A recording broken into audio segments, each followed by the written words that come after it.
Good morning everyone. I am Saksham Pandey, a physics teacher, and today we are going to continue with our topic that is radioactivity, जिसके part B पे हम लोग हैं. तो आज हम लोग डिस्कस करेंगे न्यूक्लियर फिजन और न्यूक्लियर फ्यूजन. ठीक है, तो न्यूक्लियर फिजन और फ्यूजन तक बात आती क्यों है. लेक्चर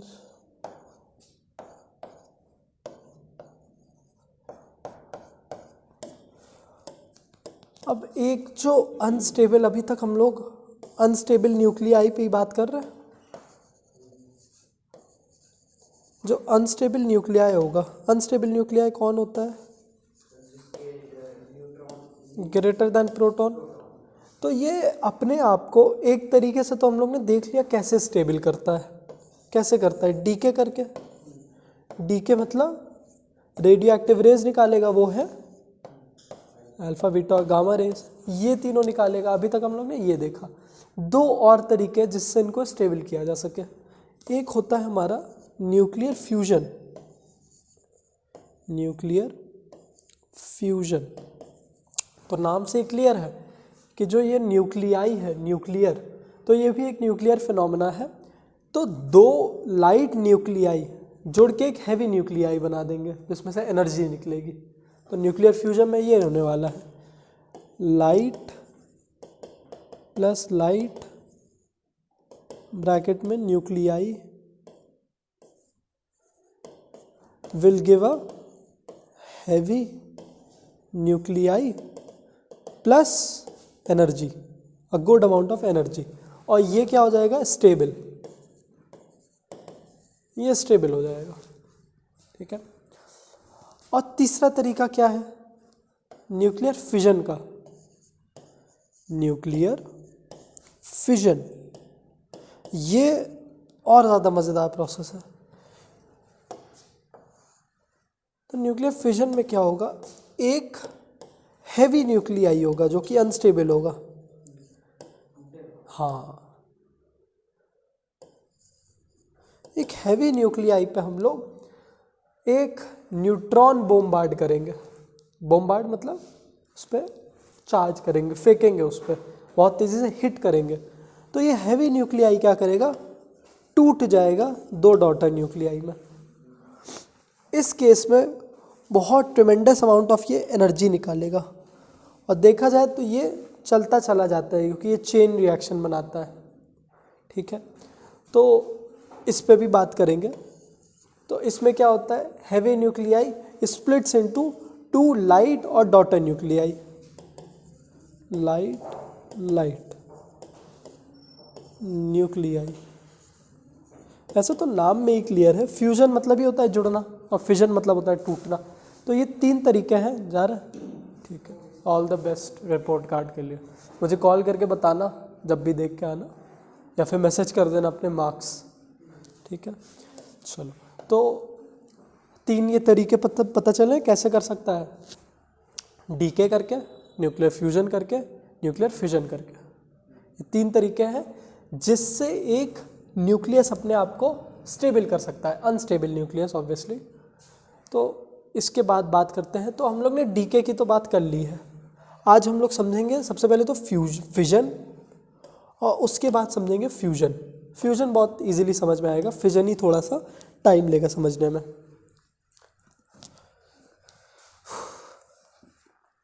अच्छा, इसमें मतलब हम लोग न्यूक्लियर फिजन और फ्यूजन में आगे बढ़े उससे पहले तो हमें एक बहुत इंपॉर्टेंट थ्योरी समझनी पड़ेगी जो आइंस्टाइन ने हम लोग को दे दी थी.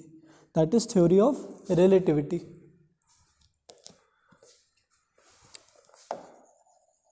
Theory of relativity. Theory of relativity क्या कहती है हमें? ये हम लोग खूब बोलते आए हैं, E is equal to MC square, है ना. आज हम लोग समझेंगे कि इसका मतलब क्या है, क्योंकि बड़ी कमाल की थ्योरी है ये.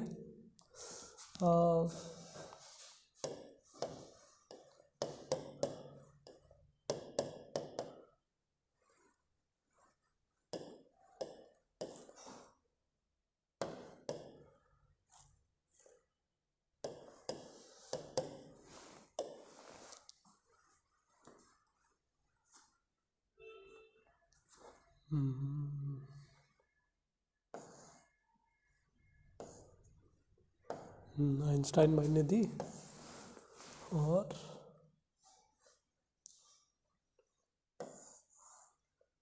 इस न्यूक्लियर फिनोमेना पे दी, इसकी बात कर लेते हैं।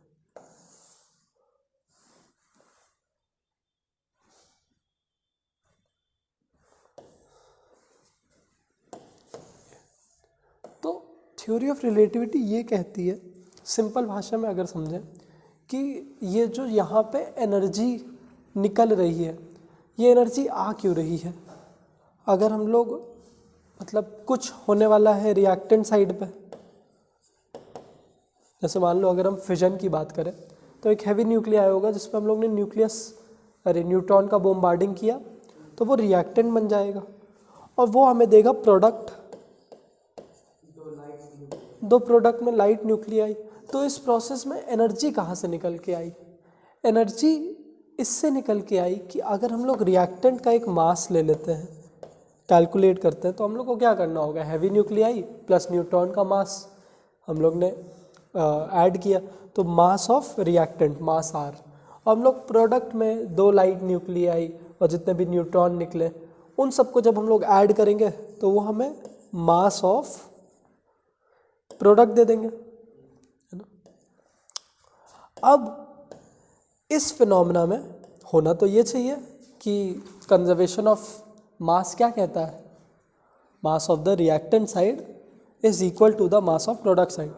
लेकिन इन केसेस में क्या हो जाता है, हमेशा ही mass of reactant side will be greater than the mass of product side. मतलब इन सब का मैं मास अगर ऐड अप करता हूँ और इससे कंपेयर करता हूँ तो कुछ डिफरेंस आएगा मास में, एंड इसका मतलब कुछ लॉस ऑफ मास हुआ है, मतलब मास आर माइनस मास प्रोडक्ट करूँगा तो एक लॉस ऑफ मास हुआ है। तो ये एक्चुअली लॉस ऑफ मास नहीं है, ये जो मास है ना ये एनर्जी में कन्वर्ट हो गया है ना, ये एनर्जी में कन्वर्ट होता है। और कितना मास कितनी एनर्जी में कन्वर्ट होगा वो समझने के लिए हमारे पास ये फॉर्मूला है, इज इक्वल टू mc²। तो इस फॉर्मूले को अगर हम लोग समझें तो देखा जाए तो ये हमारा डेल्टा मास है ना, चेंज इन मास ही बता रहा है हम लोग को। तो यहाँ पे जो हमारा फॉर्मूला है ई स्टैंड्स फॉर एनर्जी, क्या क्या कुछ, हाँ, E stands for energy and M stands for the change in mass. तो this is actually delta mass ना, हम लोग डेल्टा साइन नहीं लगाते क्योंकि हम लोग बेसिकली बस मास ही लेते हैं, वो आगे समझ में आएगा कि बस एक तरफ का मास ले लेते हैं हम लोग, इसीलिए सिर्फ एम बताते हैं, लेकिन actually this is delta mass, ठीक है। और c² is equal to the speed of light, speed of light which is kind of a constant का स्क्वायर। जब उसको मल्टीप्लाई करेंगे हम लोग मास पे, अब मास के लिए क्या कंपलसरी है कि मास हमेशा किस में होना चाहिए, मास की ऐसा यूनिट केजी। तो जिसमें भी निकल के आएगा उसको पहले हम लोग को कन्वर्ट करने का केजी में, फिर मल्टीप्लाई करेंगे हम लोग मीटर पर सेकेंड से, तो हम लोग को जो निकल के आएगा आंसर वो किस में आएगा, नहीं, एनर्जी की ऐसा यूनिट क्या होती है, जूल, जूल में निकल के आएगा ये। अब इतना समझ में आया कि ये फॉर्मूला क्या कहता है। ये फॉर्मूला हमें यही बताएगा कि कितना मास इक्वल होता है कितनी एनर्जी के, है ना। तो E is equal to mc², that is the theory of relativity. अब इसको हम लोग समझते हैं कि मान लो अगर मेरे पास 1 kg कुछ है, मान लो 1 kg, अगर हम लोग इस फॉर्मूले से निकालना चाहें कि वो कितने एनर्जी के इक्विवेलेंट होगा, मतलब 1 kg किसी सब्सटेंस का कितनी एनर्जी हमें दे सकता है, तो हम लोग इसको इजीली यहाँ पे पुट करके निकाल लेंगे। हम लोग ने E लिखा, और इसीलिए मैंने बोला कि डेल्टा हम लोग नहीं लगाते क्योंकि बेसिकली हम लोग मास ही ले लेते हैं, हम लोग सारा कैलकुलेशन पहले कर लेते हैं कि 1 kg बचा है ना। अगर मैं क्वेश्चन में बोल देता कि पहले हमारे पास कुछ 2 kg था, फिर वो 1 kg, मतलब मान लो 2 kg रिएक्टेंट था, 1 किलो प्रोडक्ट बनाया, तब भी हमें डेल्टा, हाँ तब भी हमें डेल्टा वो मिलता और मास भी वही है। तो यहाँ पे हम लोग ये लगा के बस अपना मास तो kg में पता ही है हम लोग को, तो 1 इंटू 10⁸ स्क्वायर, तो ये 9 इंटू 10⁻16 जूल। तो 1 kg of a substance is equal to the amount of value of energy, that is 9 into 10⁻16 joule. ठीक है, बहुत ज़्यादा एनर्जी 1 किलो सब्सटेंस दे सकता है, लेकिन यहाँ पे हम लोग इतनी 1 kg तक पहुँच नहीं पाएंगे। क्यों? क्योंकि हम लोग न्यूक्लियर फिनोमेना की बात कर रहे हैं। हाँ, मास तो उसका माइनस में चलता है, -31 kg, माइनस इतना kg, क्योंकि ये तो बहुत ज़्यादा अमाउंट ऑफ एनर्जी है ना। अगर मैं इसको इलेक्ट्रिकल एनर्जी में कन्वर्ट करना चाहूँ तो ये कितना हो जाएगा? हाँ, जैसे अगर हम लोग इसको किलोवाट आवर में करना चाहें तो 1 किलोवाट आवर कितनी एनर्जी होती है? 3.6 इंटू 10⁻6 जूल्स। तो अगर मैं इसको इलेक्ट्रिकल एनर्जी में कन्वर्ट करूं तो 9 into 10⁻16 joule upon 3 into 6 into 10⁻6 joule, और ये किलोवाट आवर। तो इसका अगर हम लोग कैलकुलेशन करते हैं, मान लो यहाँ पे अगर हम लोग इसको 3.6 कितने टाइम काट देगा इसको, चलो अगर 3 भी काट देते हैं तब भी हमारा निकल के आ जाएगा ये 3 into 10⁻10 metre 10 kilowatts into 10⁻10 kilowatt hour आ जाएगा कि नहीं? तो ये कितना ज़्यादा ट्रिमेंडस अमाउंट ऑफ एनर्जी है ना, बहुत ज़्यादा एनर्जी है ये। तो इतने एनर्जी तक हम लोग पहुंच नहीं पाएंगे। ठीक है, और अगर वो हम लोग 3.6 लगाते हैं तो 2.25 आ जाएगा बस इसकी जगह, 3.6। ठीक है, लेकिन अगर कुछ भी हम लोग को किसी भी मास को जानना है कि वो कितनी एनर्जी देने की कैपेबल है, अगर पूरी तरह से हम लोग वो मास डिस्ट्रॉय करते हैं तो वो इतना मास, तो वो इतनी एनर्जी दे सकता है। ठीक है, इतनी एनर्जी, उसको आप इलेक्ट्रिकल एनर्जी में कन्वर्ट कर लो, उसको आप हीट एनर्जी में कन्वर्ट कर लो, वो आपकी मर्ज़ी है। हीट एनर्जी में करने के लिए हम लोग को अपना जो है कैलोरी में करना पड़ेगा उसको। ठीक है, चलो आगे बढ़ते हैं। किसके यूनिट का डेरिवेशन?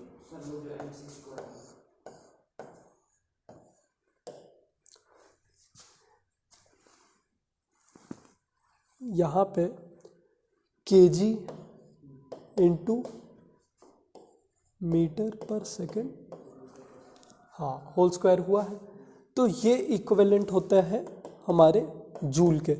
जैसे 1 न्यूटन तो क्या हो जाता है, 1 kg of body experiences an acceleration of 1 metre per second square.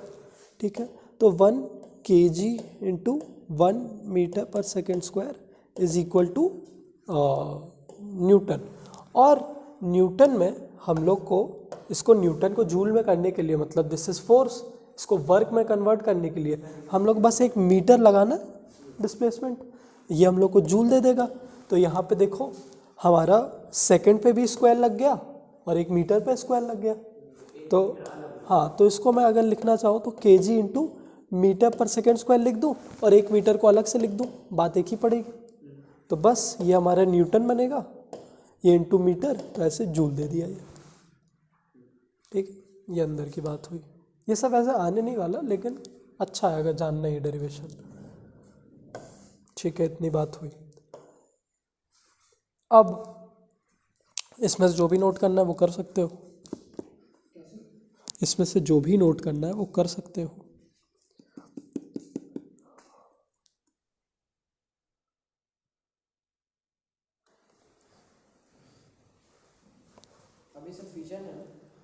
अभी कुछ भी नहीं है, अभी बस मैं समझा रहा हूँ जो इनकी थ्योरी है कि एनर्जी आएगी कैसे, फ्यूजन हो चाहे फिजन हो। तो यहाँ से हम लोग को ये पता चला कि mass and energy are interchangeable, ये इसका कीवर्ड है इस थ्योरी का, एनर्जी आर इंटरचेंजेबल।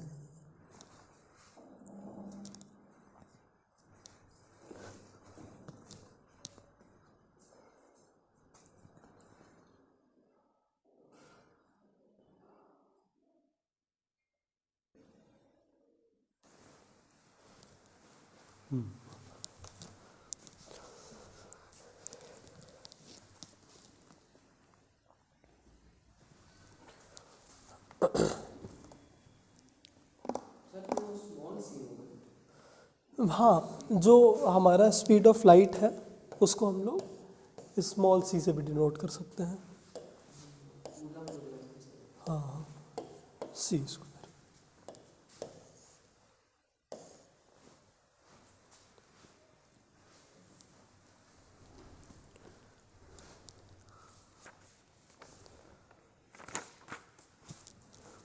ये 2.5, ये 2.25 नहीं 2.5 हो जाएगा।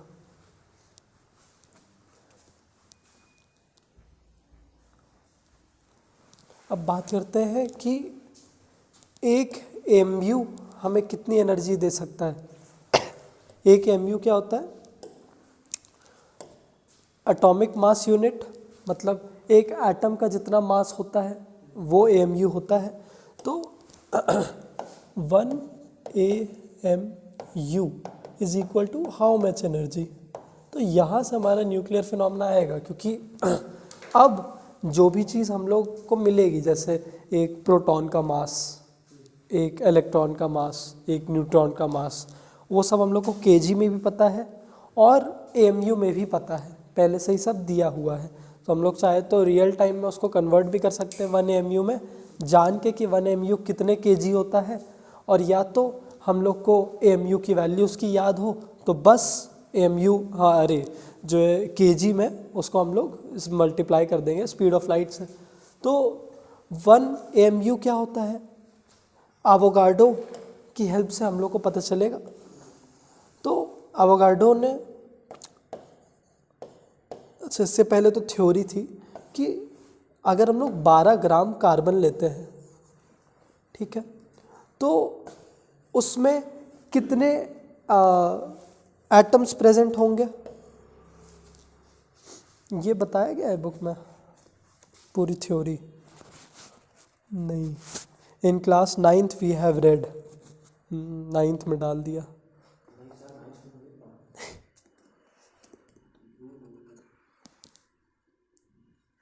चलो फिर मैं ही बता दे रहा हूँ। चलो मैं ही बता दे रहा हूँ कि 12 ग्राम अगर आप कार्बन लेते हो तो उसमें 6.023 इंटू 10⁻23 एटम्स प्रेजेंट होंगे। अरे एटम्स, हाँ इतने एटम्स प्रेजेंट होंगे। अब अगर मुझे एक कार्बन एटम का मास चाहिए, 1 कार्बन एटम मास, तो मुझे क्या करना होगा, बस यहीं से हम लोग इसको नीचे 12 भेज दें, है ना, एवोगाड्रो नंबर के नीचे 12 लगा दें।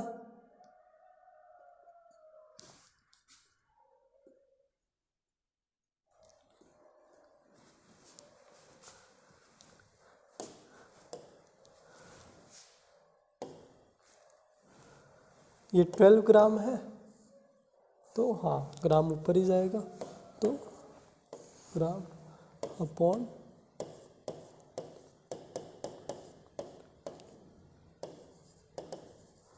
एटम्स क्या ही लिख रहा है। तो मतलब 12 ग्राम में इतने एटम थे, तो अगर हम लोग एक एटम का मास चाहिए तो बस उसको उधर भेज दें हम लोग। तो यहाँ से हम लोग को एक कार्बन एटम का मास पता चल गया, है ना। उसके आगे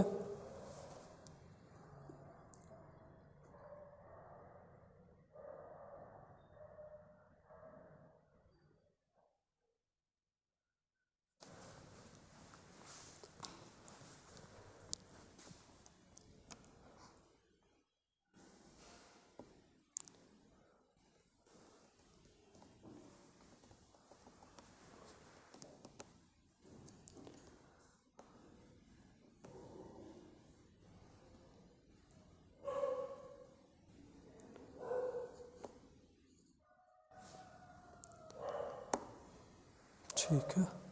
फिर अगर हमें 1 AMU चाहिए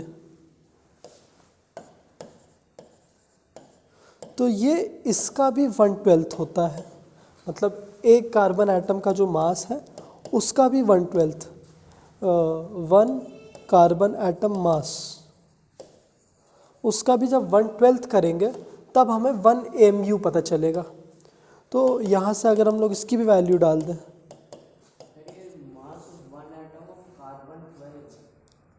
हाँ हाँ, यहाँ पे कार्बन 12 है ये।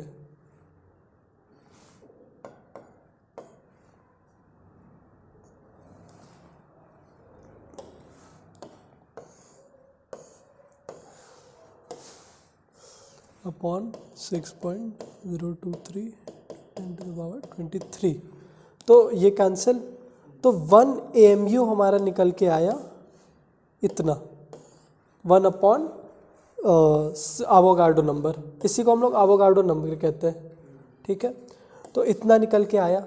और इसको अगर केजी में चाहिए, मतलब ये तो हमारा ग्राम में निकल के आएगा 1 AMU, इसी को केजी में चाहिए तो बस 10⁻³ उसमें से हटा देना है, तो ये हमारा केजी में निकल के आएगा 1.66 इंटू 10⁻⁻27 kg, 1.66 इंटू 10⁻⁻27 kg।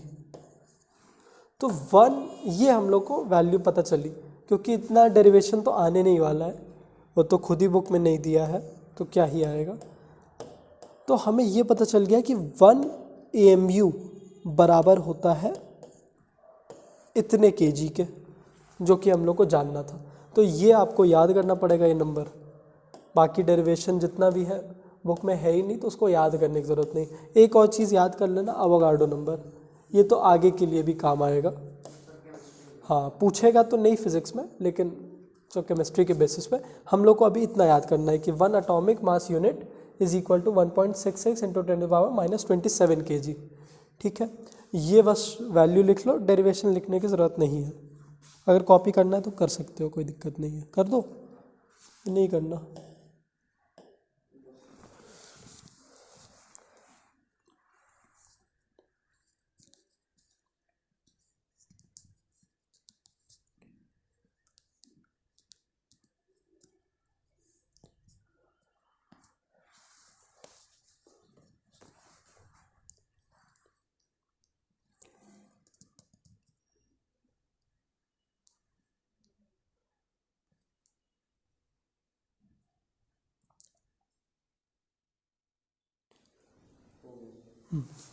अब अगर हमें जानना है कि 1 AMU कितना एनर्जी दे सकता है, वहीं से बात स्टार्ट हुई थी, तो बस फिर से वही फॉर्मूला, तो यहाँ पे ये मास डाल देंगे, हाँ, इंटू, हाँ 9,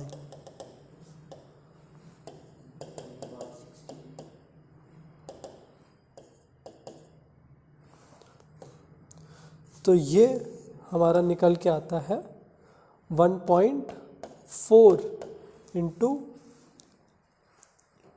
1.49 इंटू 10⁻⁻10 जूल्स, 1.49 इंटू 10⁻⁻10 जूल्स। ठीक है, और इसको इलेक्ट्रिकल एनर्जी में कन्वर्ट करना है, तो हम लोग इसको किलोवाट आवर में तो करेंगे नहीं इसको, वरना माइनस में आंसर आएगा। तो हम लोग एक छोटी यूनिट लेंगे जो कि मेगा इलेक्ट्रॉन वोल्ट। तो 1 मेगा इलेक्ट्रॉन वोल्ट होता है कितने जूल्स के बराबर? Mega electron volt 1.6 into 10⁻⁻13 joules, ये होता है 1 मेगा इलेक्ट्रॉन वोल्ट।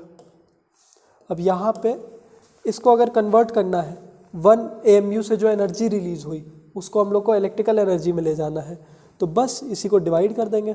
तो 1.49 into 10⁻⁻10 upon 1.6 into 10⁻⁻13 mega electron volt, ये इक्विवेलेंट हो जाएगी 931 के, हाँ इज इक्वल टू 931, मतलब इसको अगर हम लोग सॉल्व करते हैं तो 931 बचेगा और लास्ट में मेगा इलेक्ट्रॉन वोल्ट लगा देंगे।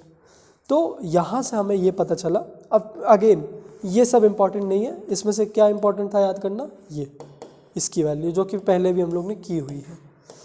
अब लास्ट में जो फिर से इसमें से याद करना है ये चीज़ कि 1 AMU से जो एनर्जी रिलीज होती है, 1 AMU जो एनर्जी रिलीज करेगा वो इतनी कर पाएगा, ठीक है। 1 AMU एनर्जी इक्विवेलेंट,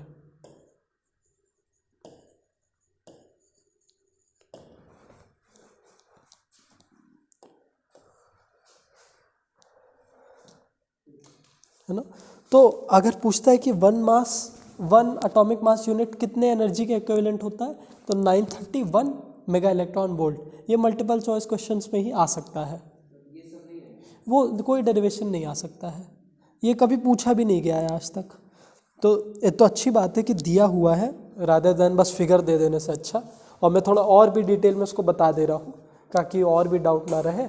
लेकिन इनमें से कुछ भी नहीं आएगा, इसमें से अगर कुछ आता है, जो कि आता भी है, वो है मल्टीपल चॉइस क्वेश्चन में कि 1 एटॉमिक मास यूनिट कितने मेगा इलेक्ट्रॉन वोल्ट के बराबर होता है, तो ऑप्शन दिए रहेंगे, तो ये टिक करना है। फिर एवोगाड्रो नंबर क्या होता है, और 1 kg कितने इलेक्ट्रिकल एनर्जी के इक्विवेलेंट होता है, तो हमें पता चला कितने किलोवाट आवर के इक्विवेलेंट होता है। तो जो मैंने स्क्वायर में मार्क किया है उतना ही याद करना है, ठीक है। ये एटॉमिक मास यूनिट कितने केजी के बराबर होता है ये याद करना है, ठीक है। और वो जो 1 kg का हम लोग ने डेरिवेशन निकाला, 1 kg में जितना किलोवाट आवर रिलीज होता है वो याद होना चाहिए। हाँ, 2.5 × 10⁻10 किलोवाट आवर। ये अभी तक ये 4 चीज़ें इन सब में से याद होनी चाहिए, आ सकता है। तो यहाँ से हम लोग को सब पता चल गया। अब उसके बाद नोट में दिया है कि इलेक्ट्रॉन, प्रोटॉन और न्यूट्रॉन, एक एक इलेक्ट्रॉन, प्रोटॉन, न्यूट्रॉन कितनी एनर्जी निकाल सकते हैं। तो हमें इनका मास पता ही है केजी में, उसको हम लोग बस मल्टीप्लाई कर दें अगर c² से, तो हमें जूल्स में एनर्जी पता चल जाएगी। और जूल्स में एनर्जी पता करके उसको मेगा इलेक्ट्रॉन वोल्ट में कन्वर्ट कर सकते हैं। या तो AMU में हम लोग उसकी वैल्यू पता है इलेक्ट्रॉन, प्रोटॉन, न्यूट्रॉन की, उसको मेगा इलेक्ट्रॉन वोल्ट में कन्वर्ट कर सकते हैं। तो ये तीनों चीज़ें याद होनी चाहिए कि एक इलेक्ट्रॉन रिलीज करेगा 0.511 मेगा इलेक्ट्रॉन वोल्ट, एक प्रोटॉन 938.3 मेगा इलेक्ट्रॉन वोल्ट और एक न्यूट्रॉन 939 मेगा इलेक्ट्रॉन वोल्ट। अब न्यूट्रॉन सबसे ज़्यादा कैसे, नहीं उसका मास बहुत कम है ना, सबसे भारी न्यूट्रॉन होता है। अब देखो यहाँ पे हमें एग्जैक्ट फिगर पता है कि जैसे हम लोग लिख तो देते हैं कि प्रोटॉन भी 1.67 × 10⁻⁻27 और न्यूट्रॉन भी, लेकिन उसके बाद 25 और 48 का देखो डिफरेंस आता है, तो इसलिए न्यूट्रॉन सबसे भारी होता है ना। तो मास ज़्यादा तो ऑब्वियसली उसकी एनर्जी ज़्यादा, है ना, डायरेक्टली प्रोपोर्शनल। तो ये तीनों चीज़ें याद होनी चाहिए जो टेबल में दी है, ठीक है। इनका मेगा इलेक्ट्रॉन वोल्ट में याद कर लेना कि कितना निकाल सकता है, पूछ सकता है कि न्यूट्रॉन कितना दे सकता है, ठीक है। लेकिन अभी तक सबसे इम्पॉर्टेंट है 1 AMU कितना मेगा इलेक्ट्रॉन वोल्ट देगा। ये बहुत बार मल्टीपल चॉइस में पूछा है, तो कितना देता है 931, ये याद होना चाहिए, मल्टीपल चॉइस में ज़रूर मिल सकता है।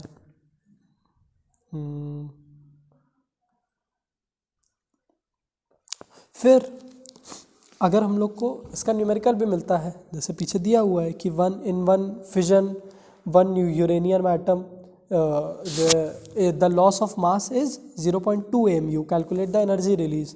तो बस 0.2 AMU को हम लोग नहीं ये सब नहीं, बस AMU में हमको दिया रहेगा, उसको हम लोग एनर्जी में कन्वर्ट कर देंगे। कैसे पता ही है, 1 AMU 931 मेगा इलेक्ट्रॉन वोल्ट के बराबर होता है, तो यहाँ पे 0.2 AMU है, तो 0.2 से डिवाइड कर देंगे 931 को, है ना, 931/0.2, तो हमें अपना आंसर मिल जाएगा जो पीछे दिया हुआ है। फिर दिया है when 4 hydrogen nuclei combine to form इतना, the loss of mass is इतना, तो पहले का सब भूल जाना है, बस देखना है कि AMU में कितना मास दिया हुआ है। kg में दिया है तो हमें E=mc² लगाना है, AMU में दिया है तो हमें सिंपल ये कन्वर्जन निकालना है कि 1 AMU = इतना मेगा इलेक्ट्रॉन वोल्ट, फिर बस डिवाइड कर देना है। ठीक है, तो ये दो न्यूमेरिकल दिया है, इससे ज़्यादा डिफिकल्ट कुछ आएगा भी नहीं।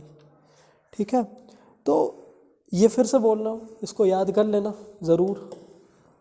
तो जैसे अभी क्वेश्चन पीछे दिया हुआ था कि 0.2 AMU के लॉस पे कितनी एनर्जी निकलेगी, 1 = एनर्जी कितनी, तो कुछ नहीं 931 अपॉन 0.2 कर दोगे, आ जाएगा हमारा आंसर, है ना, क्योंकि 1 AMU इतने बराबर, तो अगर 1 की जगह 0.2 है उसको नीचे लेते आओ, ये हमें दे देगा और ये MEV में होगा, है ना, क्लियर आ रहा ना। 3 AMU दिया है, मान लो 3 AMU का लॉस है, तो हम लोग क्या करेंगे 931 से उसको मल्टीप्लाई कर देंगे 3, ऐसे इतने ही न्यूमेरिकल आ सकते हैं। मल्टीप्लाई करेंगे, अच्छा हाँ सॉरी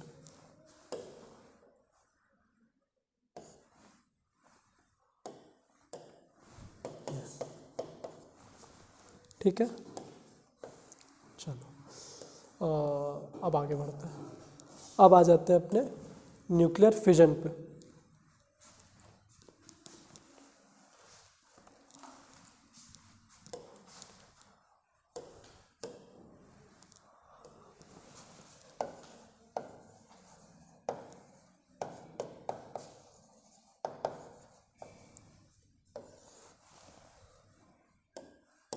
कोई इमेज भी ले लेते हैं।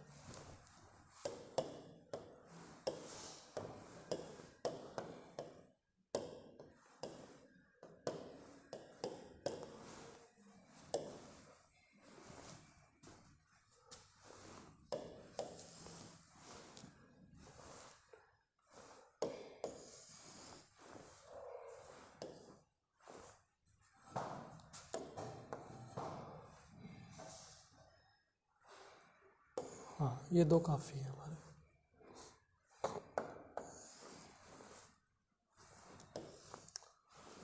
तो न्यूक्लियर फिजन में क्या होता है, जैसे मैंने बताया, एक हैवी न्यूक्लियाई होगा। तो यहाँ इस केस में हमारा हैवी न्यूक्लियाई कौन है, यूरेनियम 235। यूरेनियम 235, हम लोग यूरेनियम 235 क्यों यूज़ करते हैं, ऐसे यूरेनियम के तो 2 आइसोटोप हैं, हाँ 235, और वैसे तो काफ़ी है, लेकिन जो अबंडेंस में मिलते हैं हम लोग को 235 एंड 238 मिलते हैं, यूरेनियम 238। तो उसमें से हम लोग 234 हमारा थोरियम पे चला जाता है, तो यूरेनियम के 2 आइसोटोप निकल के नहीं, वो थोरियम है, हाँ 92 आना चाहिए, तो उसमें 90 और 234 है। अगर 92 और 234 होता तो भी वो यूरेनियम होता, लेकिन होता नहीं है वैसा।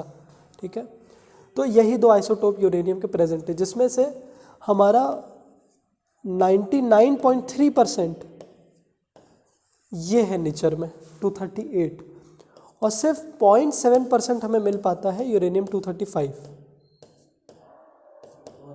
बहुत रेयर है, बहुत कम मिलता है। हाँ, ये तो एक नेचुरल एलिमेंट है, तो ओर्स में मिलता है हम लोग को, जैसे हमें डायमंड मिलता है नेचुरली, वैसे ये भी मिलता है। तो किसी चीज़ के ओर में छुपा होगा, तो जहाँ पे रेडियो एक्टिव सब्सटेंसेस मिलते हैं वहाँ पे साइंटिस्ट या फिर जियोलॉजिस्ट की टीम जाती होगी, तो रेडार से पता चल जाता होगा कि ये रेडिएशन निकाल रहा है, वो तो होता ही है। ठीक है, न्यूक्लियर जहाँ पे भी न्यूक्लियर फिनोमेना आ जाता है वो सब कुछ बड़ा हार्मफुल होता है ना, और ये अपने आप ही होता है, अनप्रेडिक्टेबल होता ही है। तो कोई भी एलिमेंट रेडियो एक्टिव एलिमेंट बन सकता है, जिसका भी न्यूट्रॉन का नंबर बढ़ गया प्रोटॉन से, वो पूरा ही एलिमेंट हमारा जो है कभी भी एमिट करे कुछ भी, तो वो रेडियो एक्टिव सब्सटेंस है। तो खैर, जो हम लोग की मेन बात है, तो यूरेनियम 235 इतना कम होने के बावजूद भी हम लोग यही यूज़ करते हैं अपने न्यूक्लियर फिजन रिएक्शन में, क्योंकि ये एक स्लो मूविंग न्यूट्रॉन से भी टूट जाता है। मतलब अगर हम लोग एक न्यूट्रॉन लिया, बहुत स्लोली मूव करा के उससे इस पे बॉम्बार्ड किया, तब भी ये टूट जाएगा। लेकिन जहाँ तक 238 की बात है, इसको तोड़ने के लिए चाहिए होता है एक बड़ा फास्ट मूविंग इलेक्ट्रॉन, जो कि बड़ा मुश्किल होता है। मतलब उसमें हम लोग की बहुत एनर्जी चली जाएगी कि एक न्यूट्रॉन को फास्ट तेज़ी से बॉम्बार्ड करें इस पर। न्यूट्रॉन को लाना तो इजी है। हम लोग को क्या करना है, बस एक एटम से न्यूट्रॉन लेके उसमें फेंकना है। न्यूट्रॉन तो उसके लिए पहले एटम को तोड़ना पड़ेगा, वो तो रहेगी ही। तो जो न्यूक्लियर रिएक्टर्स होते हैं वो उनका काम ही क्या है, यही तो होता है। तो वहाँ पे उतनी एनॉर्मस एनर्जी नहीं निकलेगी, वहाँ पे तो हमें एनर्जी ज़्यादा देनी ही पड़ेगी उस न्यूट्रॉन को तोड़ने के लिए। जब इस पर बॉम्बार्ड करेंगे तब बहुत एनॉर्मस एनर्जी निकलेगी। तो न्यूट्रॉन लाना तो हमारे लिए इजी है ही। किसी भी एलिमेंट, हाँ किसी भी एलिमेंट का न्यूट्रॉन निकाला जा सकता है। नहीं, बहुत, वो भी एक्सोथर्मिक ही होगा। पहली बात तो हम लोग को उसको तोड़ने में ही काफ़ी एफर्ट लगेगा, ठीक है। तो उसमें हम लोग को करना क्या होगा, कोई भी जो स्टेबल हमारा एलिमेंट है उसको लो और उसमें से निकाल लो एक न्यूट्रॉन। हाँ, मतलब उसका न्यूक्लियस पहले तोड़ना पड़ेगा और उसमें से न्यूट्रॉन निकालना पड़ेगा। हाँ, एनर्जी निकलेगी, लेकिन हम लोग एक अनस्टेबल आइसोटोप, एक अनस्टेबल एलिमेंट नहीं लेंगे जिसमें बहुत ज़्यादा न्यूट्रॉन का नंबर है। न्यूट्रॉन का नंबर जहाँ पे कम है उसको तोड़ना कंपैरेटिवली इजी होगा। तो उसको हम लोग ने तोड़ा, फिर उस न्यूट्रॉन को लेके स्लोली इस पर बॉम्बार्ड कर दिया। अब इस पर बॉम्बार्ड करने से क्या होगा, तो इतना समझ में आया कि 235 क्यों यूज़ करते हैं, क्योंकि स्लो मूविंग इलेक्ट्रॉन से भी कभी कभी क्वेश्चन पूछता है कि why do we use uranium 235 and not 238 in our nuclear reactions, nuclear fission reaction. The reason is that कि uranium 238 will require a fast moving neutron and comparatively uranium 235 will be easily break down into daughter nuclei by a slow moving neutron, ठीक है।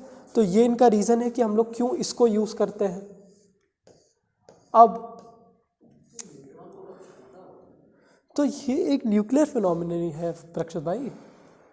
हर चीज़ बहुत ही छोटे unit पे हो रही है, लेकिन जो अभी एनर्जी निकलने वाली है वो बहुत एनॉर्मस होगी। तो हम लोग यूरेनियम का कोई एलिमेंट थोड़ी ना ले रहे हैं, हम लोग 1 ग्राम यूरेनियम भी नहीं ले रहे हैं, हम लोग एक एटम ले रहे हैं यूरेनियम का और उस एटम पे एक न्यूट्रॉन फेंक रहे हैं।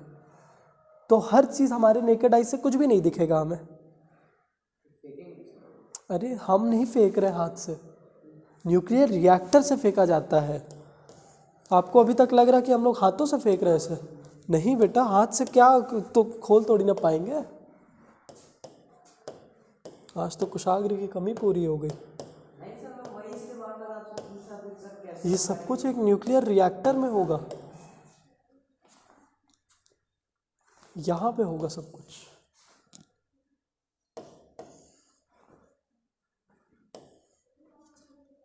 ऐसे बड़े बड़े न्यूक्लियर रिएक्टर्स होते हैं, इनके अंदर ये सब होता है। इंसान तो बस कंप्यूटर स्क्रीन पे देखेगा कि क्या चल रहा है, कितनी एनर्जी निकल रही है। तो बहुत बड़े बड़े न्यूक्लियर रिएक्टर्स होते हैं जहाँ पे सब काम होगा। पानी के अंदर डाला जाएगा इसको ताकि हीटिंग ना निकले, तो इंसान तो इससे बाहर ही रहेगा, वो कंप्यूटर स्क्रीन पे रहेगा। ये ना, इंसान कुछ नहीं करेगा, ये सब कुछ हम लोग एक न्यूक्लियर रिएक्टर के अंदर करेंगे, है ना। होता नहीं न्यूक्लियर पावर प्लांट, तो वहाँ पे यही सब हो रहा होता है। ये न्यूक्लियर पावर प्लांट है।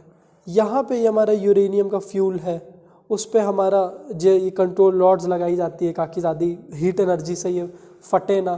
तो इनके अंदर हमारा बॉम्बार्डिंग होगा और इंसान इन सबसे बहुत दूर रहेगा।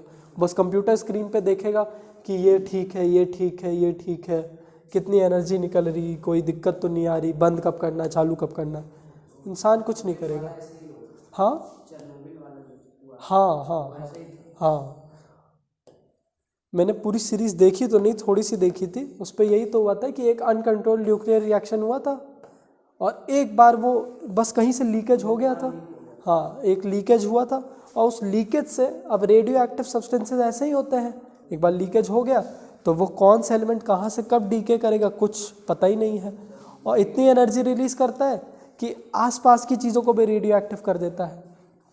निकला कुछ भी बहुत जल्दी आयोनाइज करता है, किसी और को आयोनाइज करके उनको भी अनस्टेबल बना दिया, अब वो भी रेडियो एक्टिव है। रेडियो एक्टिव सब्सटेंसेस अपने आसपास की चीज़ों को भी रेडियो एक्टिव करने लगते हैं, बहुत एनर्जी अपने साथ रखते हैं ये सब, ठीक है। अबैंडन करना पड़ता है। अभी तक हिरोशिमा नागासाकी पे असर है, इतने साल हो गए, वहाँ की चीज़ों अभी तक वहाँ पे नहीं सिविलाइजेशन हो पाया है। हाँ, म्यूटेशन हो गया है, और प्लस वहाँ पे भी अभी तक रेडियो एक्टिव रेज निकल रही है, ख़त्म नहीं हुई है, क्योंकि और सोचिए वहाँ पे बस एक न्यूक्लियर फिजन हुआ है, सिर्फ एक न्यूक्लियर फिजन। यहीं पे अभी हम लोग एटॉमिक बॉम्ब भी देखेंगे, एटॉमिक बॉम्ब कहाँ से आता है। एक न्यूक्लियर फिजन मतलब बस एक न्यूट्रॉन को फेंका गया एक U-35 पे, और इतने साल बीत गए। कब गिरा था वर्ल्ड हिरोशिमा का, कब गिरा था? 19 की 18 में। फर्स्ट वर्ल्ड वॉर कब थी? अच्छा हाँ, हिस्ट्री बड़ी वीक है मेरी, चलिए दोनों लोग छोड़ते हैं फिर। खैर, जो पर्पज़ है हो गया है काफ़ी टाइम, सेवरल ईयर्स, तब भी देखिए बस एक न्यूट्रॉन और एक U-35 ने क्या कमाल कर दिया। कमाल तो नहीं बोलेंगे, लेकिन क्या क्या करने के केपेबल है।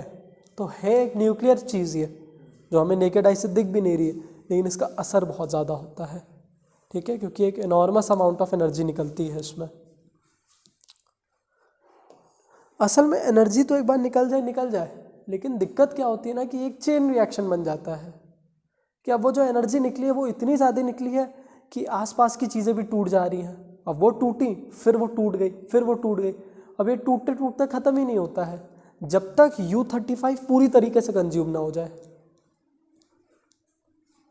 है ना। वो तब तक U-35 को साथ तोड़ता रहेगा जब तक पूरी तरह से वो ख़त्म ना हो जाए, तभी एक एटॉम, हाँ, पूरी तरीके से उसको लेते ना जाए वो।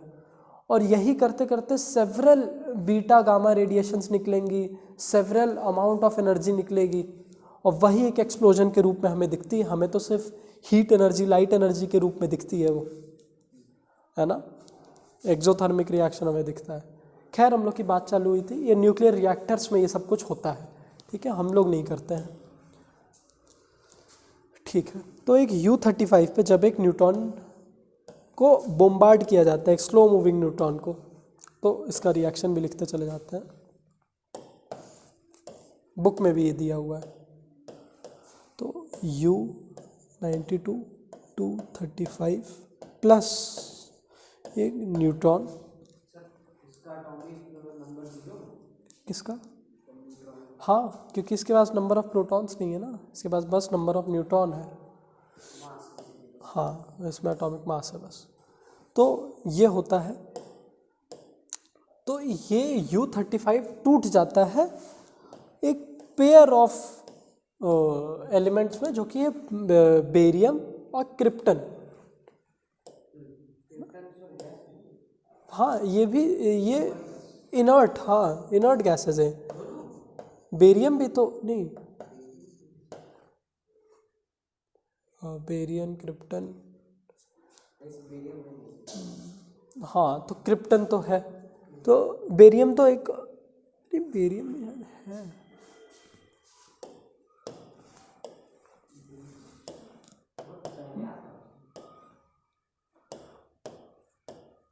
बोरॉन एक वो है नॉन मेटल। बेरियम कहाँ तक है?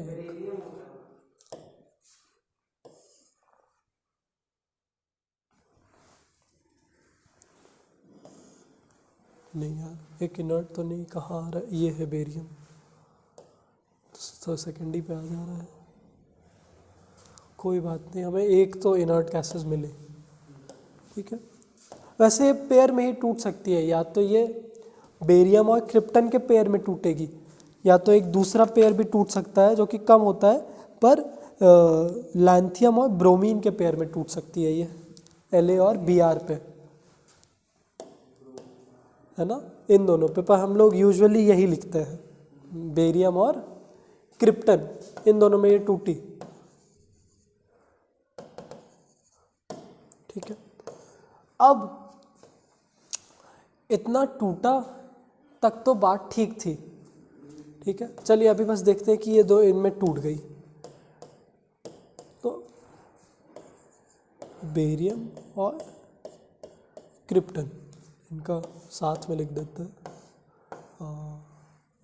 50, 56, 144,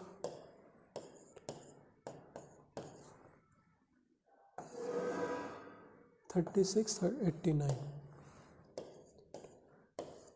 ठीक है, इतने तक टूटी तो हमारा एक न्यूक्लियर फिजन रिएक्शन कंप्लीट है।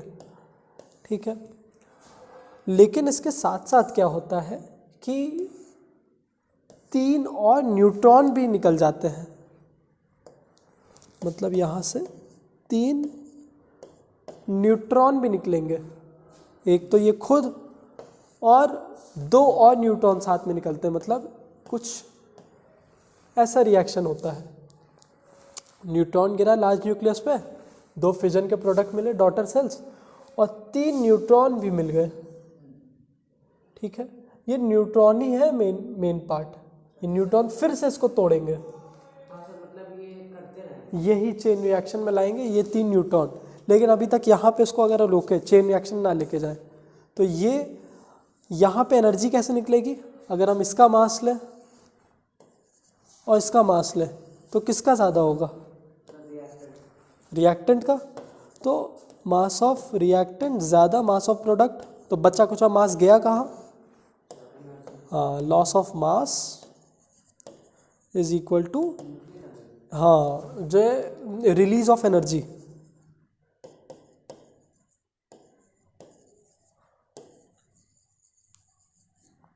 न्यूक्लियर एनर्जी कोई एनर्जी थोड़ी ना होती है, जो हमें न्यूक्लियर रिएक्शन से मिली वो एनर्जी है। अब उसको हम चाहे इलेक्ट्रिकल एनर्जी में स्टोर कर लें, चाहे हीट एनर्जी में, चाहे लाइट एनर्जी में, वो हमारी मर्जी।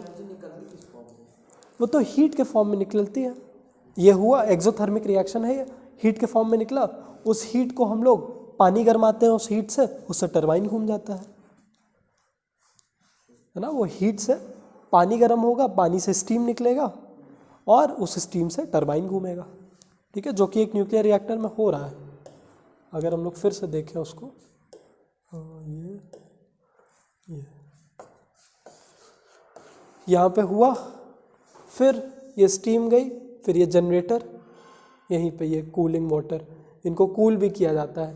तो अलग अलग तरीका है, या तो हम लोग टरबाइन घुमा के कर सकते हैं, या फिर उस हीट एनर्जी को किसी और सोर्स से हम लोग इलेक्ट्रिकल में कन्वर्ट कर सकते हैं। और ट्रांसफॉर्म करना तो हमारे लिए ईजी है। एक बार हमें किसी भी फॉर्म की एनर्जी मिल गई तो हमें कन्वर्जन करना तो आता ही है, लेकिन निकलती हीट के फॉर्म में एनर्जी है। इसीलिए इतने सारे कूलिंग वाटर आती है, क्योंकि water is the best coolant. तो इतनी कूलिंग वाटर लगाई जाती है कि कहीं ये फटे ना रिएक्टर। और ये रिएक्टर भी एकदम अच्छे से ग्रेफाइट रॉड्स लगाई जाती हैं इनमें, और बिल्डिंग मतलब अच्छे से सील्ड पैक्ड होती है कि कुछ भी लीक आउट ना करे, है ना, क्योंकि बहुत एनॉर्मस एनर्जी ये सब देते हैं। अब अगर बात करें कि कितनी एनर्जी देते हैं, तो उसका भी एग्जैक्ट फिगर दिया हुआ है।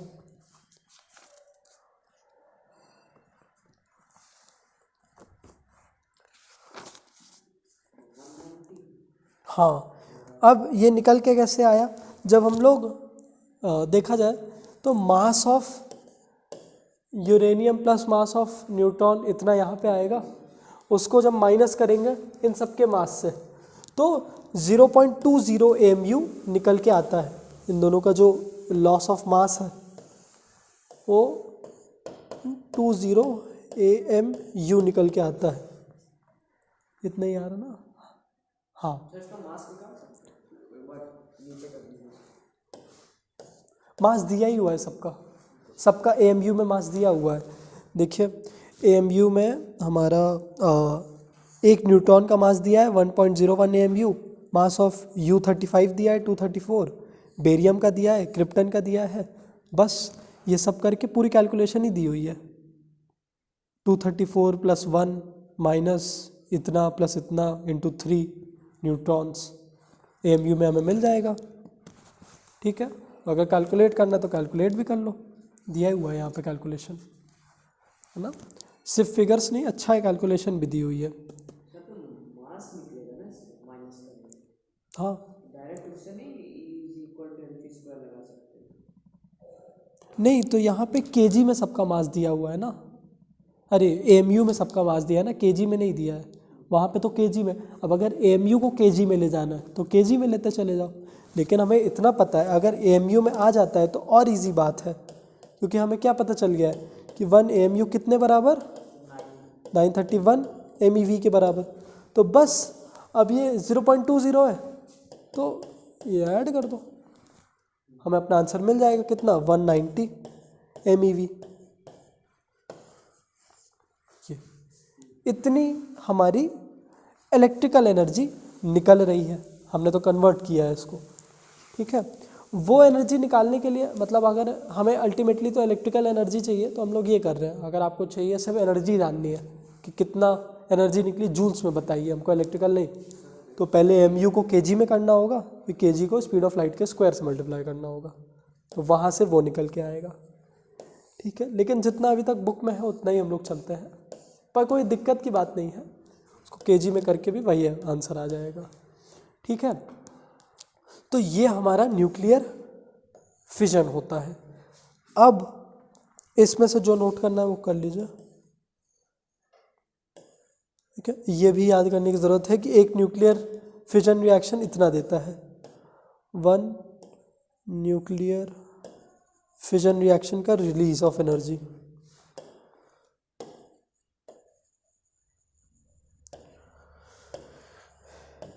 रिलीज ऑफ एनर्जी, ये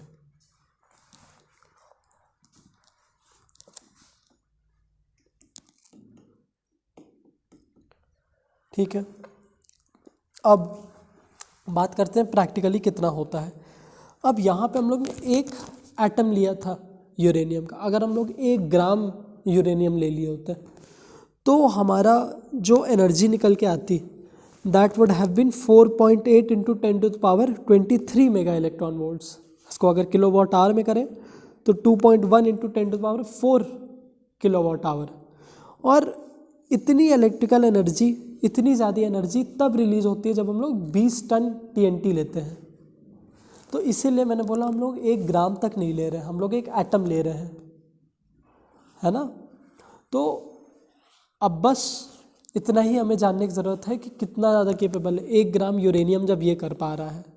और 1 ग्राम यूरेनियम पे भी हमें एक ही न्यूट्रॉन डालना पड़ेगा, ऐसा नहीं है कि उसमें न्यूट्रॉन के नंबर भर जाएंगे।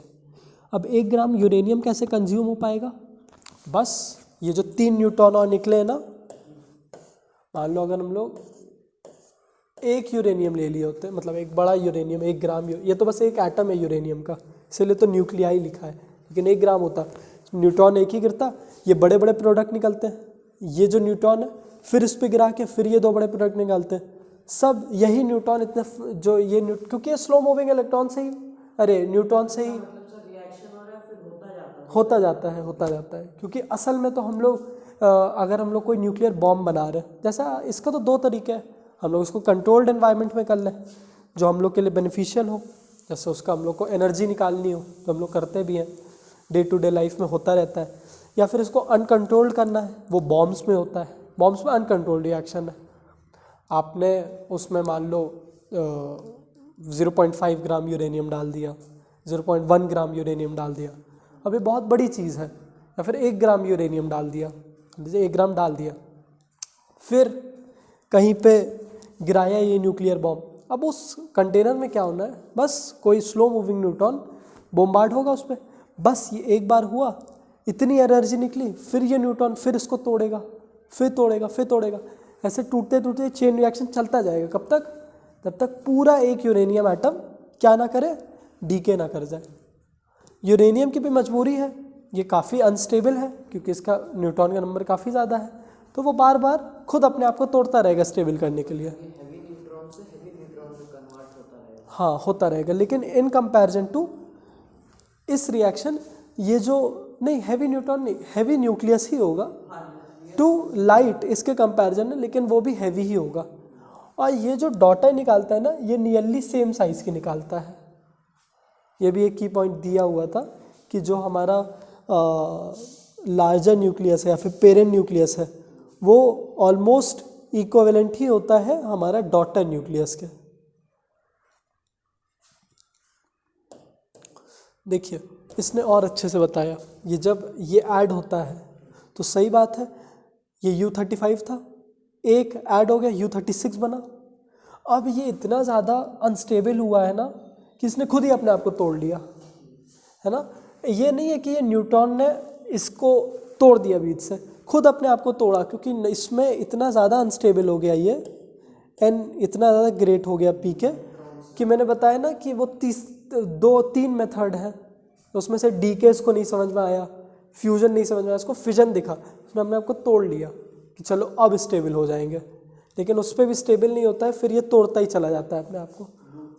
हाँ, और इतनी ज़्यादा एनर्जी रिलीज होती है ना कि इस बीच में भी, मतलब इसके साथ साथ ये 2 और रेडिएशन करता रहता है।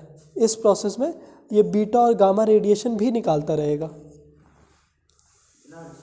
हाँ, इतना अनस्टेबल आ जाता है क्योंकि नंबर डिफरेंस बहुत ज़्यादा है ना, न्यूट्रॉन का नंबर इतना ज़्यादा स्काई रॉकेट किया है, तो साथ साथ ये बीटा और गामा रेडिएशंस भी निकालता रहेगा।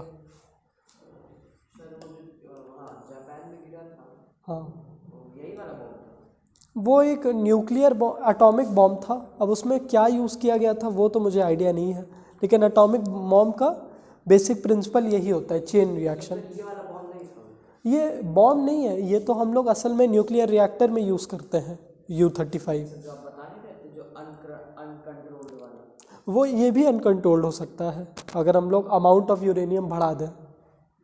कंट्रोल तब होगा जब हम लोग थोड़ा थोड़ा अमाउंट लें। अगर हम लोग एक न्यूक्लियर रिएक्टर में भी 1 ग्राम ये लेते आए तो वहाँ पे भी वो अनकंट्रोल्ड हो जाएगा, वो भी बहुत बड़ा एक्सप्लोजन करेगा। इसलिए हम लोग बहुत AMU में इसीलिए तो बात हो रही है ना, हम लोग ग्राम में नहीं बात कर रहे, हम लोग AMU में इसीलिए बात कर रहे हैं। और एटॉमिक बॉम्ब्स में ये सब AMU में नहीं बात होती है, मगर प्रिंसिपल वही है, चेन रिएक्शन, अनकंट्रोल्ड रिएक्शन, उसी से एटॉमिक बॉम्ब बनते हैं। अब वो एलिमेंट अंदर कोई भी यूज़ कर सकते हैं, कोई भी अनस्टेबल आइसोटोप किसी भी एलिमेंट का, ठीक है। तो इतनी बात हुई है, ये सब कुछ है इसमें से जो सही लगे। हाँ, ये याद करने वाली चीज़ है। हाँ, तो ये हुआ। और जो मैंने पहले बताया था कि 0.7% सिर्फ U235 मिलता है, बाकी 99.3% हमें U238 मिलता है, ये दूसरी चीज़ थी। और फिर ये बताया कि U238 क्यों नहीं यूज़ करते हैं, उसको फास्ट मूविंग न्यूट्रॉन चाहिए। तो U238 क्या करेगा, वो एक चेन रिएक्शन करने के उतना केपेबल नहीं होगा, क्योंकि ये जो बाकी 3 न्यूट्रॉन निकले ये फास्ट मूविंग न्यूट्रॉन नहीं है, स्लो मूविंग न्यूट्रॉन ही है, तो उनसे नहीं वो चेन रिएक्शन करा पाएगा, ठीक है। फिर ये कंट्रोल्ड एंड अनकंट्रोल्ड रिएक्शन बताया। फिर इनका यूजेस क्या होता है, डिस्ट्रक्टिव यूज़ भी है, बॉम्ब बना लो, कंस्ट्रक्टिव यूज़ भी है, पावर प्लांट बना लो, एनर्जी निकाल लो अपने लिए, ठीक है। ये 2 चीज़ आपको याद करनी होगी। फिर रेडियो एक्टिव डीके और न्यूक्लियर फिजन में क्या डिफरेंस है। जो रेडियो एक्टिव डीके है भाई वो तो अनप्रेडिक्टेबल है, वो तो स्पॉन्टेनियस है, कभी भी कुछ भी हो सकता है, लेकिन ये हमारे कंट्रोल में हम ही लोग कर रहे हैं। रेडियो एक्टिव डीके में हम लोग को कुछ करना नहीं है, हम लोग को कोई एनर्जी नहीं देना, इसमें एनर्जी देना है, ठीक है। फिर रेडियो एक्टिव डीके में जो न्यूक्लियस है वो या तो एमिट करेगा अल्फ़ा, या तो बीटा, या तो गामा। इसमें क्या, एक हैवी न्यूक्लियस टूट जाएगा 2 डॉटर न्यूक्लियस में। फिर जो रेट है रेडियो एक्टिव डीके का वो कंट्रोलेबल नहीं है, ये वाला कंट्रोलेबल है, हम लोग कंट्रोल कर सकते हैं। कैसे, AMU अपने हिसाब से चूज़ करके हम लोग को कितनी एनर्जी चाहिए, कंट्रोल रहेगा वो, है ना। फिर न्यूक्लियर फ्यूजन क्या होता है। हाँ हाँ, एक हैवी न्यूक्लियस में बन जाते हैं, बस ये करके हम लोग कंप्लीट कर लेंगे। फिजन ही थोड़ा सा डिफ़िकल्ट पार्ट है, फ्यूजन आसान पार्ट है। क्योंकि फ्यूजन में क्या होता है, जो ये 3 न्यूट्रॉन थे ना, वो वाला केस इनके साथ नहीं होता है, ये 3 और न्यूट्रॉन नहीं निकालते हैं। तो इसमें सबसे बड़ी दिक्कत क्या आती है, जो 3 और न्यूट्रॉन थे, अगर वो 3 और न्यूट्रॉन भी ना निकलते ना, तो हर न्यूक्लियर फिजन रिएक्शन एक कंट्रोल रिएक्शन होता, क्योंकि कोई और न्यूट्रॉन उसको मिलता ही नहीं, इसमें वो बात है नहीं, तो ये कंट्रोल्ड ही रहता है हमारे लिए। लेकिन कंट्रोल होने की वजह से क्या है, इसको हम लोग को बार बार करना पड़ता है। उसमें क्या है, एक बार चालू करो वो होता चला जाएगा। तो ज़्यादा बेनिफिशियल हम लोग के लिए फिजन है, लेकिन जितना रिस्क उतना ही रिवॉर्ड। हाँ, वो प्रिंसिपल तो हर जगह चलता है, मोर रिस्क मोर रिवॉर्ड। तो जितना रिस्क लोगे उतना रिवॉर्ड की कैपेसिटी होगी उसकी। न्यूक्लियर फ्यूजन, और कंपैरेटिवली ये एनर्जी भी बहुत कम निकालता है। वो 190 MeV निकाल रहा था ना हाई न्यूक्लियर फ्यूजन पे, ये बस 3.3 MeV निकालता है ना। तो इसमें क्या, 2 लाइट न्यूक्लियाई बन के एक हैवी न्यूक्लियाई बनेंगे। तो हम लोग क्या करते हैं, 2 लाइट न्यूक्लियाई लेने के लिए ड्यूट्रियम ले ले रहे हैं। हाइड्रोजन का आइसोटोप था ना, हाँ वही ड्यूट्रियम, डिट्रियम। ड्यूट्रियम वैसे तो रहेगा क्योंकि DEU है ना। तो हमारा क्या था, सबसे पहला प्रोटियम, ड्यूट्रियम, ट्रीटियम। तो यहाँ पे 2 ड्यूट्रियम लेंगे हम लोग, मतलब H12+, हाँ एटॉमिक मास 2 है, वो 1 है। ये 2 करेंगे, हाँ 2, ये 2 लाइट न्यूक्लियाई हो गए।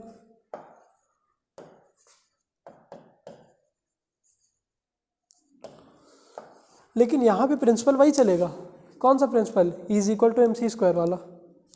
यहाँ पे भी एनर्जी उसी हिसाब से निकलनी है, यहाँ पे भी रिएक्टेंट का मास ज़्यादा होने वाला है प्रोडक्ट से। तो ये दोनों रिएक्ट करके एक He2 दे देंगे पहले तो। अरे ये क्योंकि ये दोनों ऐड हो गए ना, तो 2 हमेशा हीलियम का एटॉमिक नंबर है, और ये 3 दे देंगे। और एक जो न्यूट्रॉन निकला है वो साथ में यहाँ निकला, ये हीलियम का एटॉमिक मास 4 होता है। तो ये हीलियम का आइसोटोप है एक, है ना। हमें एटॉमिक नंबर से ज़्यादा फर्क पड़ना चाहिए। हम लोग को ऊपर देखने से पहले सबसे पहले नीचे देख लो, ऊपर नंबर चेंज हो सकते हैं, है ना। आइसोटोप्स बहुत होते हैं। सबसे ज़्यादा आइसोटोप किसके, हाँ टिन के कितने, हाँ 10 आइसोटोप, और साथ में रिलीज होता है 3.3। कहाँ से मास, नहीं अगर हम लोग AMU में सबका मास लेना, ये तो आप सब कॉन्फ़िगरेशन कर रहे हैं, मतलब प्रोटॉन और इलेक्ट्रॉन के आप मासेस ले रहे हैं। अगर इनका हम जो है AMU में मास लें तो इनका मास ज़्यादा आएगा, है ना। ये हम लोग बैलेंसिंग कर रहे हैं, स्टेबिलिटी देख रहे हैं, हम लोग मास नहीं ले रहे। जब आप ये सब प्लस कर रहे हो ना, तो आप प्रोटॉन का नंबर प्लस कर रहे हो, और ये तो ये सब स्टेबिलिटी देखी जा रही है। पर मास जिस तरीके से निकाला जाता है, तो इनका भी मास दिया हुआ है AMU में, उन सब का तो मास पता ही है, ठीक है। तो ये जो 3.3 MeV निकला है, ये क्यों निकला है, लॉस ऑफ मास की वजह से, है ना। देखिए अगर इनका लॉस ऑफ मास का वो दिया हुआ है, नहीं इसका नहीं दिया है। तो वैसे ही हमारा, हम लोग इसके काफ़ी एग्जाम्पल दिया है फ्यूजन के। हम लोग हाइड्रोजन का यूज़ कर रहे हैं, हीलियम का भी आइसोटोप ले ले रहे हैं। तो ये 5 एग्जाम्पल दिया है। एक में हम लोग ने क्या किया है, 2 प्रोटियम ले लिया है, उसको प्रोटॉन बोल के, क्योंकि ये भी प्रोटॉन की प्रॉपर्टी शो करता है जब हाइड्रोजन 1-1 हो, है ना। अरे पहला एग्जाम्पल न्यूक्लियर फ्यूजन रिएक्शन का, 2 प्रोटॉन दिया, एक ड्यूट्रियम प्लस 0.42 MeV। फिर दूसरे में ये ड्यूट्रियम वाला 2 ड्यूट्रियम लेके एक ट्रिटियम बनाया, एक प्रोटॉन 4 MeV निकाला। एक ड्यूट्रियम एक ट्रिटियम बनाया, हीलियम न्यूट्रॉन 17 MeV। तो ये 5 रिएक्शंस हैं, इनमें से आप कोई भी या फिर सभी एक बार ऐसे ओवरलुक कर लीजिए। इनमें से आना तो रिएक्शन ऐसे शो नहीं होता है, इसमें से आपको जैसे रिएक्शन दे देगा, कोई भी रिएक्शन दे, फिर पूछेगा आपसे कि ये कौन सा रिएक्शन है, फिर पूछेगा यहाँ पे कितनी एनर्जी निकली, क्या पता नहीं, अगर होता भी है तो इसमें AMU दिया होता है कि लॉस ऑफ AMU, मतलब प्रोडक्ट का या तो दे सकता है और रिएक्टेंट का आपको खुद ही निकालना है, या फिर बोल देगा कि लॉस ऑफ मास इज इतना, फाइंड द एनर्जी। ठीक है, यहाँ पे पूरा रिएक्शन नहीं लिखने को बोलता है कभी, और अगर देगा भी तो फिजन का देगा। ठीक है, तो जैसे अब बस ये चैप्टर यहीं पे ख़त्म हुआ। अब इसके बाद हम लोग इसका थोड़ा बहुत देखते हैं कि क्वेश्चन आएंगे कैसे। ठीक है, अच्छा, फ्यूजन और फिजन के बीच में डिफरेंस याद कर लेना, ये मैं करा नहीं रहा हूँ क्योंकि जो बात अभी भी की है ना सब इसमें यही होगा। अगर हम लोग देखें भी तो फिजन में जो होने वाला है, एक हैवी न्यूक्लियाई टूटेगा 2 लाइट में, उसमें 2 लाइट न्यूक्लियाई बनेंगे एक में। फिर जो फिजन है पॉसिबल है कि जो है ऑर्डिनरी टेम्परेचर और प्रेशर पे कर ले, लेकिन fusion high temperature high pressure पे करना होगा। ठीक है, तो और फिर एनर्जी रिलीज़, इसमें मैक्सिमम एनर्जी रिलीज़ होती है 190 MeV की, इसमें 24.7 MeV की। 24.7 MeV की कब हो रही है? इन सब रिएक्शंस में तो नहीं दिखी, मैक्सिमम तो 18.3 MeV दिखी है। होगा कोई और रिएक्शन भी होगा जिसमें हो रहा होगा ये।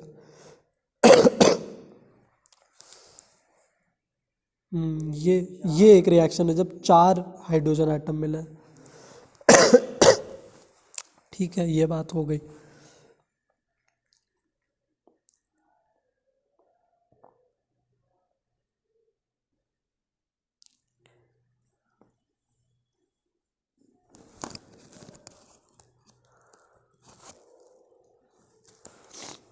अच्छा, एक पॉइंट तो हम लोग गड़बड़ कर रहे हैं।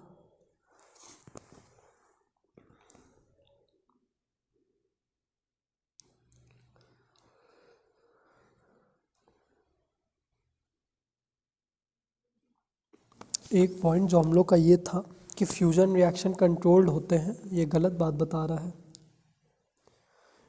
हम लोग उल्टा कर रहे थे। ऑल्दो इट अपीयर्स, देखो एक तीसरा पॉइंट है, although it appears that the energy released in nuclear fusion is much less than the nuclear fission, but indeed it is not सो।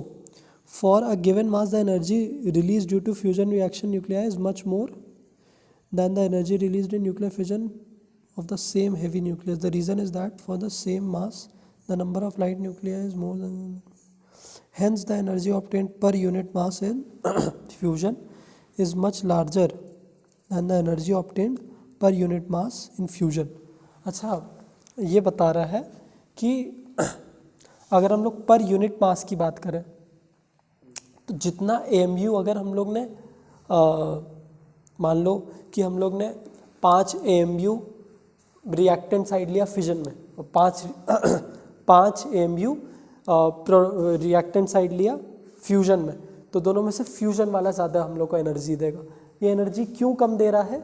अपने रिस्पेक्टिव मासेस की वजह से, क्योंकि इन दोनों का मास कम है, हाँ उसमें ज़्यादा है, हाँ यूरेनियम का मास बहुत ज़्यादा है। लेकिन अगर हम लोग मतलब मान लो 1 ग्राम दोनों जगह लेते हैं प्रोडक्ट, जैसे इन दोनों का भी 1 ग्राम ले लेते हैं, तो ये बहुत ज़्यादा एनर्जी निकालेगा in comparison to fission reactions, है ना। तो एक पॉइंट गड़बड़ी थी, अभी हम लोग ठीक कर ले रहे हैं उसको। और फिर fusion reactions are controllable, fission reaction control कर सकते हैं, fusion reactions can not be controlled, क्योंकि फ्यूजन रिएक्शंस में बहुत ज़्यादा एनर्जी निकल रही है ना। और कोई फ्यूजन रिएक्टर इसीलिए अभी तक नहीं बनाया जा सका क्योंकि फ्यूजन रिएक्शन कंट्रोलेबल नहीं है। हाँ, तो fusion reactors are not created so far because it is uncontrollable. और हाइड्रोजन बॉम्ब का जो प्रिंसिपल है वो फ्यूजन रिएक्शन पे ही बेस्ड है, जो सन में चलता आ रहा है तो वहाँ पे यही हो रहा है, 2 हाइड्रोजन एटम बन रहे हैं हीलियम एटम, है ना।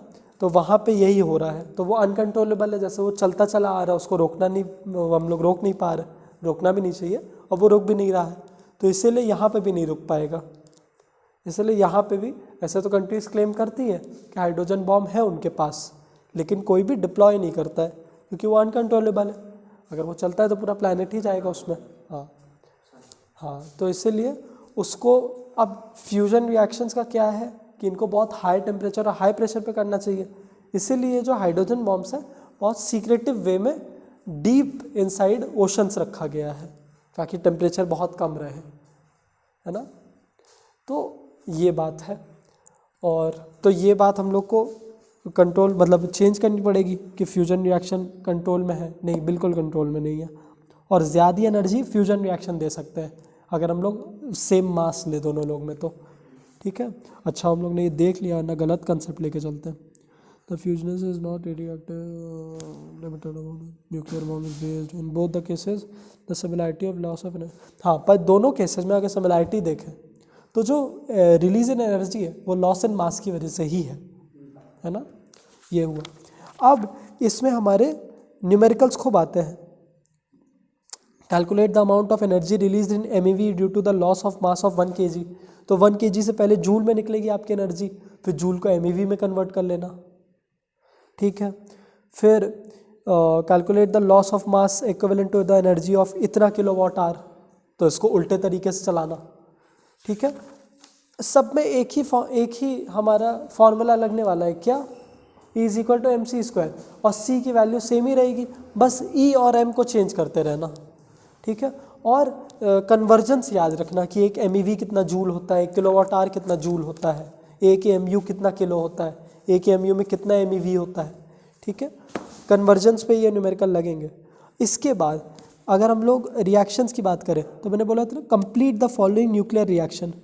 तो देखो हमारा ये सब रिएक्शंस में हम लोग को बोला है कि कंप्लीट करो, तो पहले वाले में एनर्जी रिलीज होगी, दूसरे वाले में 3 न्यूट्रॉन रिलीज होंगे, तो ये तो बड़ा इजी था।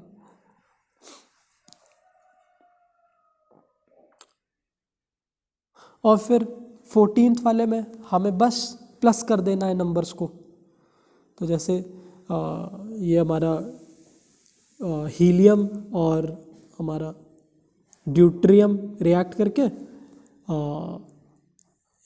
एक He2 4 दिया और H11 दिया, ठीक है। तो ये बस बेसिकली ऐड करना होगा हम लोग को, ठीक है। तो ये सब इजीली लग जाएंगे। तो एक formula E is equal to MC² याद होना चाहिए और हमें कन्वर्जेंस याद होने चाहिए, उसके साथ ही सारे न्यूमेरिकल्स लगने लगेंगे इजीली, ठीक है। तो hence we complete our course. अब हम लोग करेंगे इसका 10 ईयर की सॉल्विंग, है ना। 13th को टेस्ट रहेगा, सब लोग को आना है, और एक बार ग्रुप पे जो है सब लोग लिख देना कि हाँ आ रहे हो, मैं ग्रुप पे डाल दूंगा। तो जो जो नहीं आएगा उसको पहले ही हम घर पे बात करके पूछ लें कि भैया क्यों नहीं आ रहे आपके बच्चे एक टेस्ट देने, क्योंकि मेन डे तो सब बहाना बता देंगे, सर में दर्द हो रहा है, ये वो पहले ही बोल देंगे टेस्ट है 13 तारीख को, सर में दर्द ना हो।